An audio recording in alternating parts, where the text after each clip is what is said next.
Ladies, and gentlemen, this is Heel Turn Radio episode 1, and we are going to be discussing Money in the Bank 2025, which hailed from the Intuit Dome in Inglewood, California. This was the first ever Money in the Bank event in Los Angeles and the first to stream on Netflix internationally. The attendance crowd consisted of 17,069 fans. We're going to be going through from the first match all the way to the main event. Um, what I didn't like, what I enjoyed, some of the things that I thought were unnecessary. And we're also going to be discussing ticket prices of WWE, which I feel has to be fucking ridiculous lately. WWE announced that there was a $2.9 million gate, making it the highest grossing Money in the Bank event in history. Again, this is what happens when your ticket prices are the most ridiculous ever. And we're going to be discussing that. We're going to be discussing as well the from 2019 all the way to 2025 the ticket price differences and how badly does WWE want to rape their fans of their money so that they can come up at every press conference and say, well, this was the highest gate possible. Thank you very much, the WWE fans. So I'm going to be listing the ticket prices from 2019 and 2025. You ready? Let's go. Face value entry tickets, right? This is 2019. The event Money in the Bank took place in Hartford, Connecticut. The face value entry ticket was $25 to $40. Mid-level seats $75 to $100. Premium ringside $400 to $600. And the VIP hospitality with travel add-ons, etc., $1,000. Fast forward all the way to 2025 under the new Trump regime. Not blaming you, Trump, don't worry.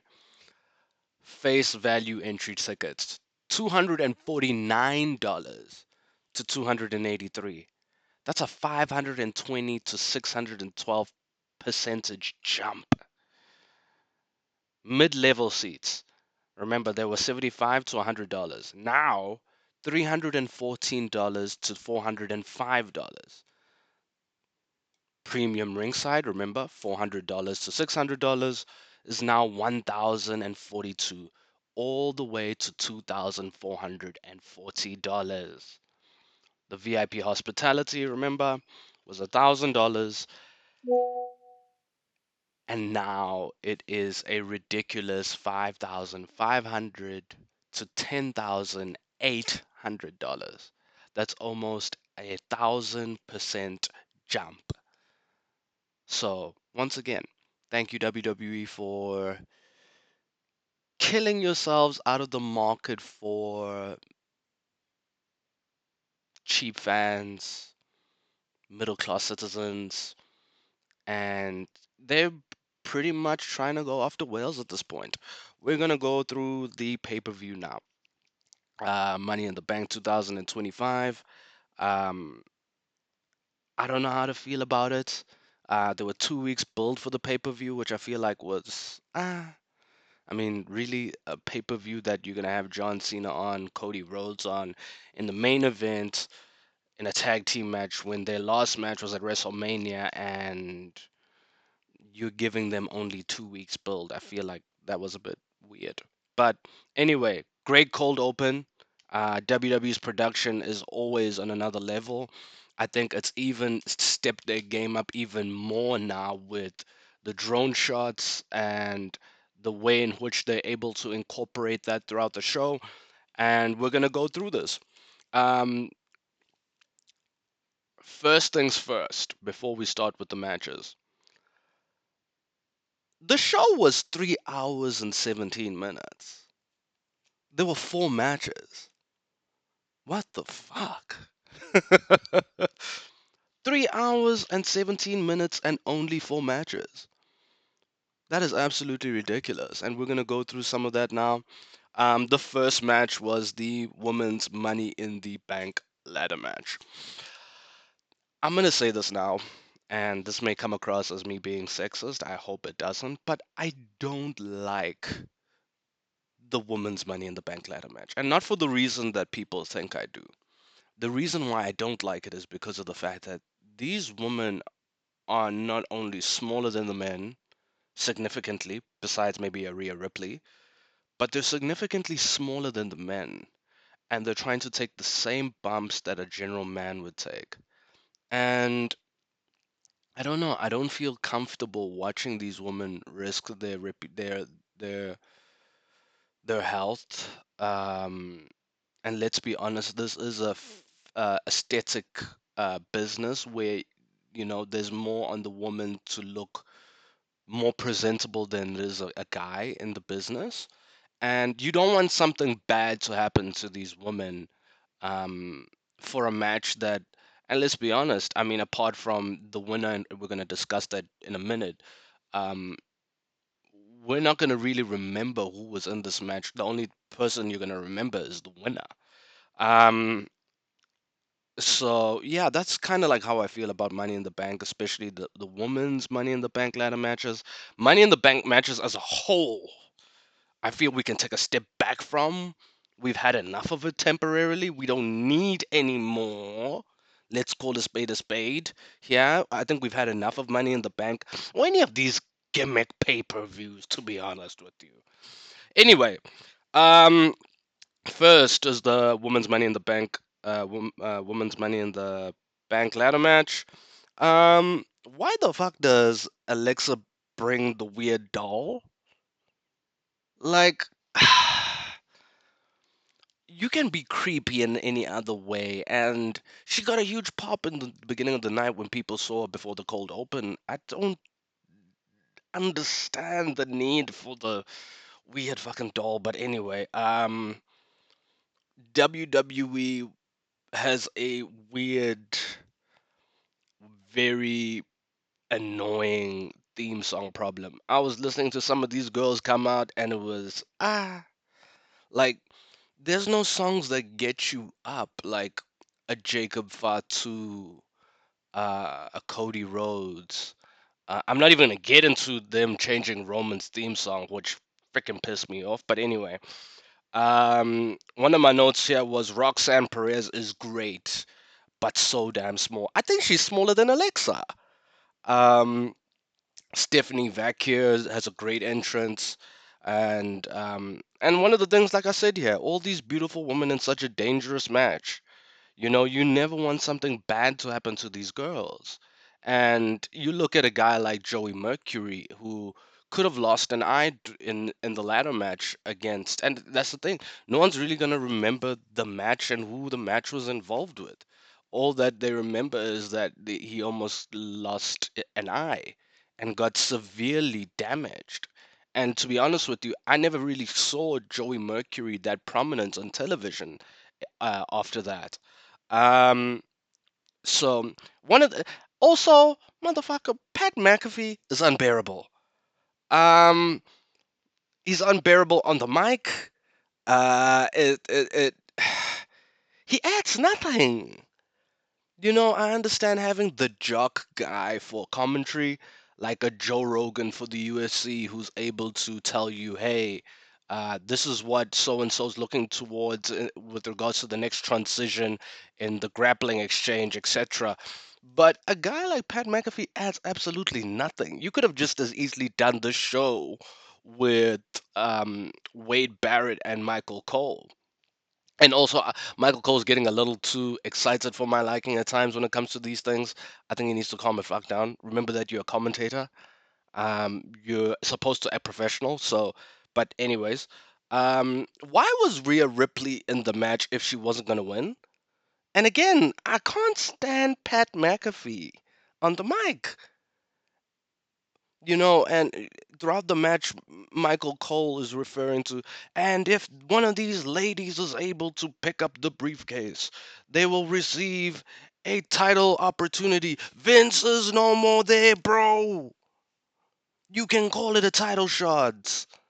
My gosh, it's a shot at the title. Um, One of the things that I wanted to definitely say is Stephanie Vacquier is really really good. She was getting pops throughout the entire match. I think there's good things in her future definitely. Um, but still, the woman that shone head and shoulders above everyone in this match was Rhea Ripley. I feel. And again, Pat McAfee. This is going to be a recurring theme throughout this episode that Pat McAfee is the bane of my existence on commentary. And Naomi won, and I think she deserved to win. I would have preferred Rhea Ripley not being in the match. I feel like your biggest female star shouldn't keep taking losses, and I guess this was a way for them to get Rhea to lose, but not really lose. But I'm glad. I'm glad Naomi got it. 15 years of hard work and what she's been able to do recently with her recent heel turn. I'm a fan of it. I'd like to see them get the belt of Tiffany Stratton. I think her run as champion is over. I don't think it's really needed at this point. I think the whole feud with Charlotte didn't really add anything to her stock. And it just goes to show you how badly it was booked. And who knows who was going into business for themselves in that whole predicament. So, yeah, Naomi wins. And I'm super stoked about that. Congratulations, Naomi. Next, we had Dominic Mysterio versus a generic masked luchador. Now, I didn't know why this match was necessary. You could have just as easily done a segment. Um, you know, I it's great that you have Dominic on the show, but it no one expected this generic guy to win against Dominic Mysterio. And Dominic is a really cool heel who's starting to get cheered now. Um, but yeah, and I mean, if anything, this shows you is that as great as the moves are, the fans don't really care about the moves. They care about the character. And they care about the character. And what more can I say? Even Cole was confused. I swear he was googling who was in the match mid broadcast. Um, so Dominic won, but I mean, who really expected him to lose? And we're two matches in, and we're about an hour, 10 minutes into the show, which is ridiculous. Um, Dominic wins.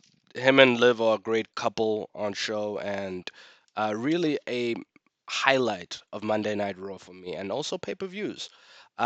Next match was Becky Lynch versus Lyra Valkyria. I'm gonna say this now. I like Becky Lynch, really do. I love her more as a heel than I do as a babyface. She's great, but she's really small. Like she's really tiny. Like no muscle definition whatsoever. The great thing about her though is that she can pull off a really good match. And this is what this was. It was a really good match between Lyra and Becky. And I think the reason for that was Becky. Becky's a good in-ring general who's able to bring out the best um, out of Lyra. And it could help that both of them are from Ireland, so Becky's trying to put, Lyra over the best way she can. And one thing, whoa, before, hold on now. Does WWE, is WWE trying to fuck with Lyra Valkyria with these wings in her entrance? The fuck? Um, and we're gonna get into the whole WWE and shit names in another video one of these days, but bruh, bruh, really. Um, so to me, Becky gets the win, cheats, um, retains, wins the WWE Intercontinental title, um, and I'm happy about it. Um, Obviously, the winner had to raise. Oh, if Becky won, Lyra had to raise her hand, of which she did. Becky then said and demanded that you put the belt around her waist. Lyra did that, turned around, gave her a German suplex, and then used her finish. And she got a huge reaction after that. So for me personally, this was the match of the night. Becky versus Lyra. It was really, really good. These girls worked their asses off. It was great. And it was nice to have a match where there wasn't fucking ladders where you're thinking to yourselves, ooh, is someone gonna get hurt? You don't want someone to get hurt. You don't want careers to be ended because with that many ladders, with that many scary bumps that could happen, you never know. You absolutely never know. So for me, that's the match of the night right there is Becky versus Lyra, and those girls worked their asses off. So congratulations to both of them. Congratulations to Becky, new champ. We'll see what happens then. And um, the third match was the men's Money in the Bank ladder match. Now,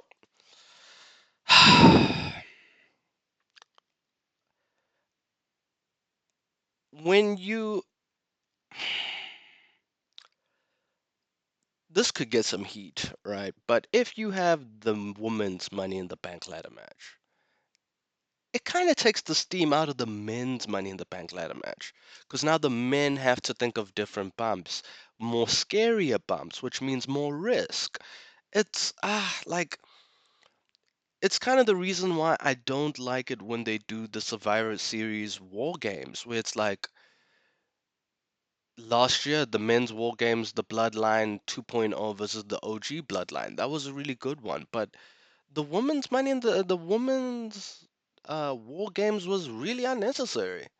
Like the only reason why it was done was because we need to also give the woman a money in the bank. I mean, not a money in the bank, a war games match.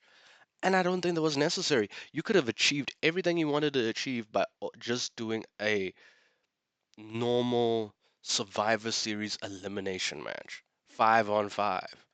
When's the last time we saw that? That would be amazing. That way you have two different elements to the Survivor Series. You have War Games and you have the Elimination Tag. Why can't you just do that? But anyway, men's Money in the Bank ladder match.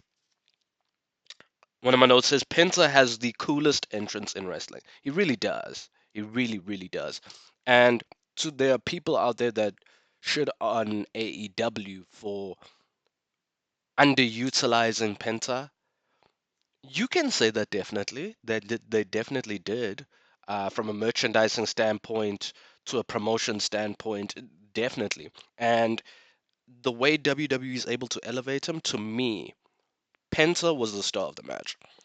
Out comes Seth Rollins. I'm gonna get into this now. I just dropped my pen. Seth is a heel. Seth Rollins is a fucking heel. Let me say that again. Seth Rollins is a fucking heel. Can he change his infernal song, please? I am tired of heels these days looking for admiration from the crowd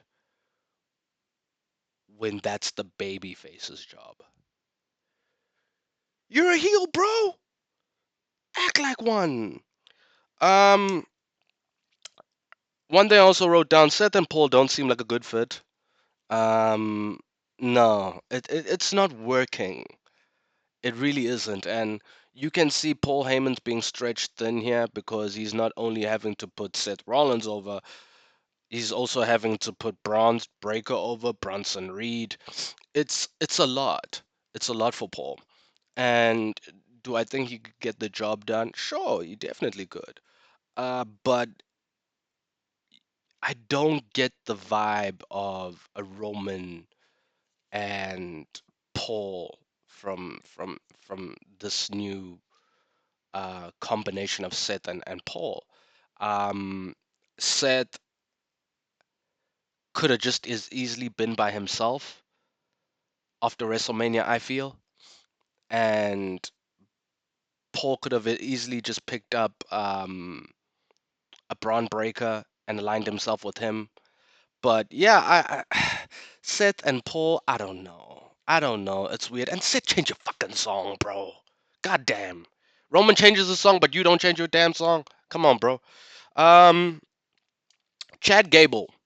I need to say this now. Chad Gable is an amazing professional wrestler. Not only did he work that night in a triple A match against I forget his name, the what is it, Vikingo, El Hijo del Vikingo, I think that's his name.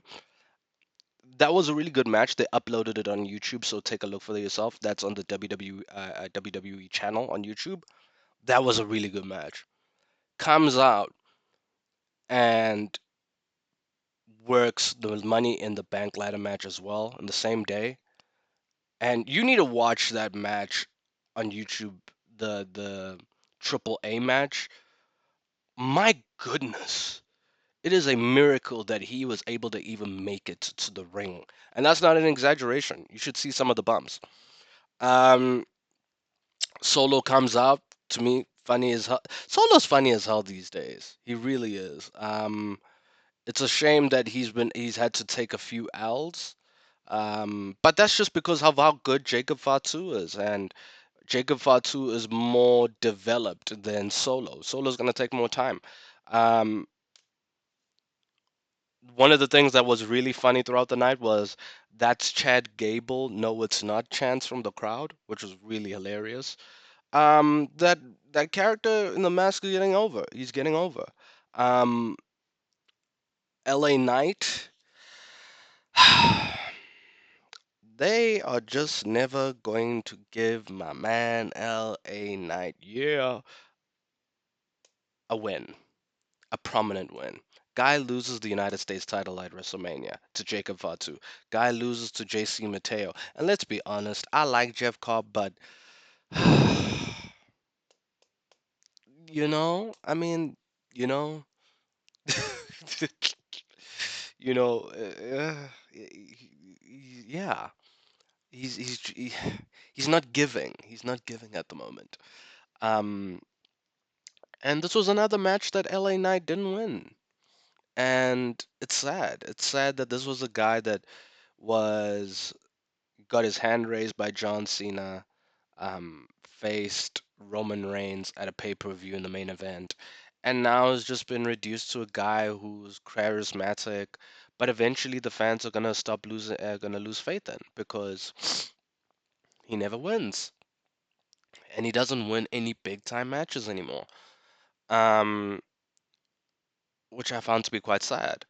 And eventually Seth, whose stable hasn't been given a name yet, interfered. Um, Braun Breaker has the most amazing spear in the world. I must say, if anyone else was doing the spear in WWE besides perhaps a Roman Reigns who's been doing it for years, everyone should stop doing the spear because Braun Breaker's one is so great. And yes, Jey Uso, that's a shot at you as well. Stop doing the fucking spear. Braun Breaker does it better. This thing of everyone doing the same fucking spear is annoying. So Braun Breaker comes down to the ring, sprinting like a mofo, and takes Chad Gable or El Grande Americano out of his effing boots. My God. Jacob Fatu and Mateo come down to try and save Solo after Seth's crew comes down. They have a huge little fisticuffs, which was great. Um, the most impressive spot for me, and that was the pop-up Samoan drop that Fatu was able to do to Bronson Reed. My goodness. My goodness, that dude is impressive. And let's talk about it. He invites Solo to go in, grab the money in the bank briefcase, go up, get it, and win. Holds his leg while Solo's at the top, shouts from the top of his lungs, I hate you. Drags him down, eventually puts him through the ladder. And it is looking like we are going to be getting a Solo Sokoa versus Jacob Fatu feud for the foreseeable future. Let's see if that is going to be a short feud or a long feud. Who knows where that might go. Um, all of this happens. Seth is given enough time. Eventually, they give LA Knight one last hope spot. Like, finally, this guy's gonna get his moment. They break my heart once again, motherfuckers. Um, and Seth's able to curb stomp him, climbs the ladder, and wins. And it's sad, it's sad that I get Seth had to win, especially forming a new stable, but so did LA Knight. And yes, there's more tournaments arising. Money in the Bank is done now. There'll be King of the Ring, um, and we'll see who will win that. But yeah, this was something that LA Knight needed, and instead they opted with Seth, and I understand why they went with Seth. And yeah, I think I'm kind of over the whole Money in the Bank briefcase event. It's well past its sell by date. We're over it now. Um, we get a package stipulating that WrestleMania 42 is going to happen in Las Vegas again. Boring. And next. Now, Have y'all noticed how many matches there's been now? We've only spoken about 3 matches. This is the fourth match in almost a 3.5 hour show. 4 matches. Anyway, next we have Jay Uso, Cody Rhodes versus John Cena and Logan Paul. Cody Rhodes comes down. Here's the thing that I don't like about the commentary. Guys, this is Cody Rhodes' first match back since WrestleMania. Ask the fans, how is he going to deal with ring rust? It's been a moment since he's been out of the ring. Is he going to be nervous? His last match ended in a loss.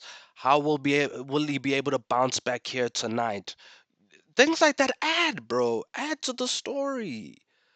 All you're doing is busy just having your own conversation on the side. That's why I don't like freaking Pat McAfee. He's a bad influence on Michael Cole. Bring back Corey Graves. I like him. Jay Uso tries to run his theme song back when he gets into the ring, and Logan Paul's theme plays, which I found was to be a great touch. That was pretty cool. John Cena comes down and gets the biggest pop. Um, you know, it does need to be said.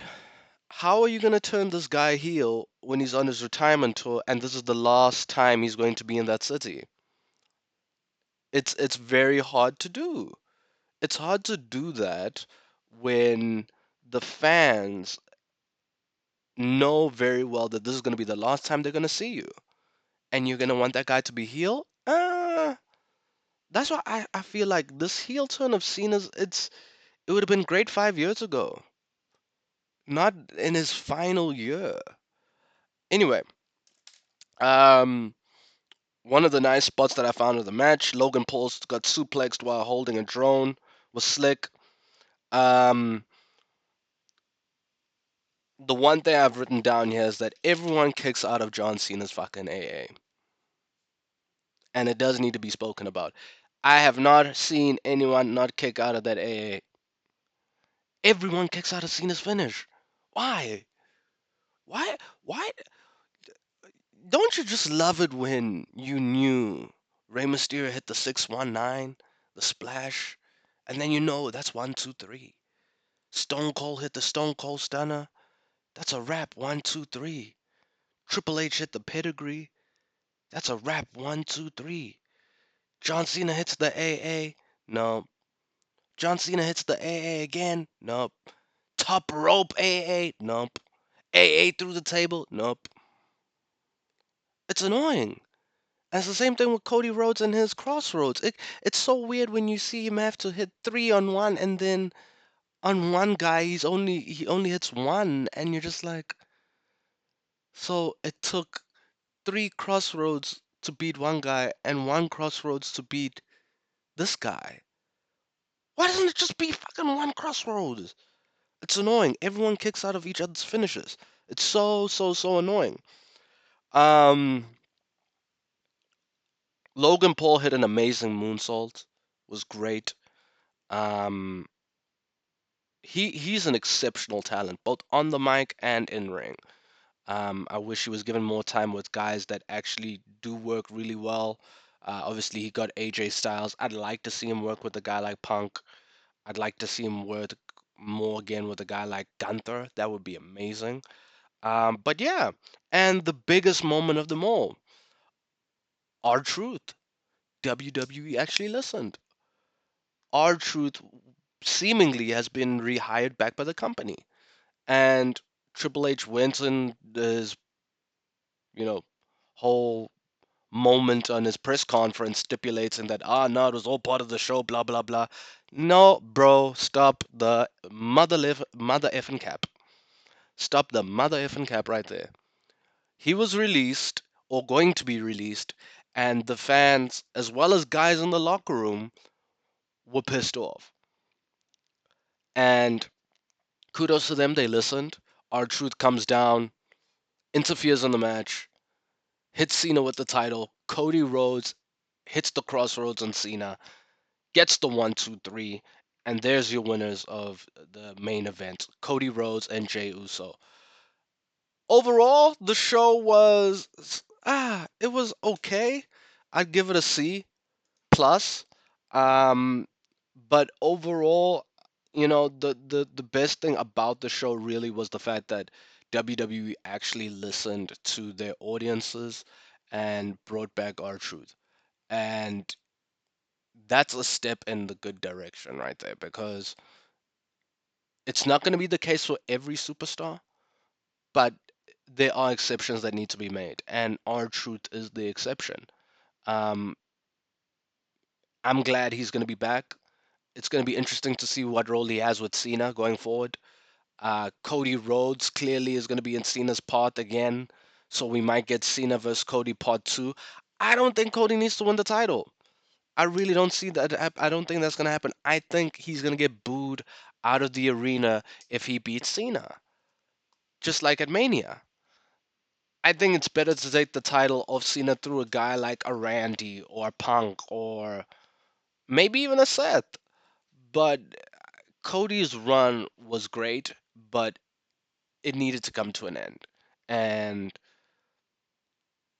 going forward, it's going to be interesting to see what is going to happen at Night of Champions, SummerSlam, etc. And I gotta say,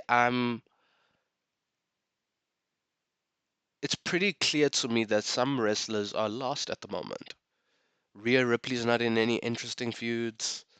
Um, I would slot Braun Breaker and Bronson Reed into the tag team division and have them wipe the floor with every tag team in that division, um, and eventually get the titles, because it's pretty clear Seth wants the world title or WWE title. So have those guys dominate the tag team divisions.